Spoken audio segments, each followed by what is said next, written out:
Bangladesh premier league BPL 2026-এর সিলেট পর্ব শেষ হয়েছে গতকাল রাতে।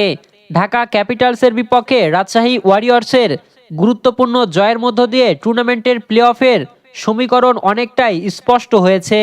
এই জয়ের ফলে ইতোমধ্যে তিনটি দল প্লে অফে জায়গা নিশ্চিত করেছেন। বিপিএল ঢাকায় পা রাখার আগে প্লে অফ নিশ্চিত হয়েছে রাজশাহী ওয়ারিয়র্স, চট্টগ্রাম রয়্যালস ও সিলেট টাইটান্সের।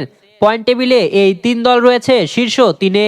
এর মধ্যে রাজশাহী ৮ ম্যাচে ৬ জয়ে ১২ পয়েন্ট নিয়ে টেবিলের শীর্ষে রয়েছে। ৭ ম্যাচে ৫ জয়ে চট্টগ্রামের পয়েন্ট ১০, তারা আছে পয়েন্ট টেবিলের দ্বিতীয় স্থানে।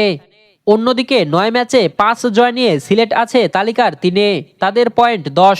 পয়েন্ট তালিকার ৪ নম্বরে থাকলেও এখনও প্লে অফ নিশ্চিত হয়নি রংপুর রাইডার্সের। ৮ ম্যাচে ৪ জয় ও ৪ পরাজয় নিয়ে তাদের পয়েন্ট ৮। এছাড়া ঢাকা ক্যাপিটালস ও নোয়াখালী এক্সপ্রেস ৮টি করে ম্যাচ খেলে ২টি করে জয় পেয়েছে। যদিও কাগজে কলমে এখনও দল দুটি প্লে অফের আশা রয়েছে। দুই দলকেই তাদের শেষ দুটি ম্যাচ জিততেই হবে। ঢাকা ও নোয়াখালী উভয় দলের বিপক্ষে একটি করে ম্যাচ খেলবে রংপুর রাইডার্স। যে কোনো একটি জিতলেই নিশ্চিত হবে তাদের প্লে অফ। নোয়াখালী ও ঢাকার অন্য দুটি ম্যাচই চট্টগ্রামের বিপক্ষে।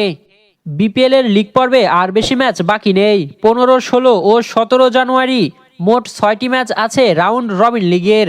এরপর ১৯শে জানুয়ারি শুরু হবে প্লে অফের লড়াই। সর্বশেষ ২৩শে জানুয়ারি অনুষ্ঠিত হবে আসরের ফাইনাল ম্যাচ।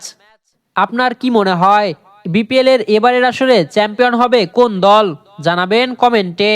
রাহুল আলামিন, বিডিআই স্পোর্টস।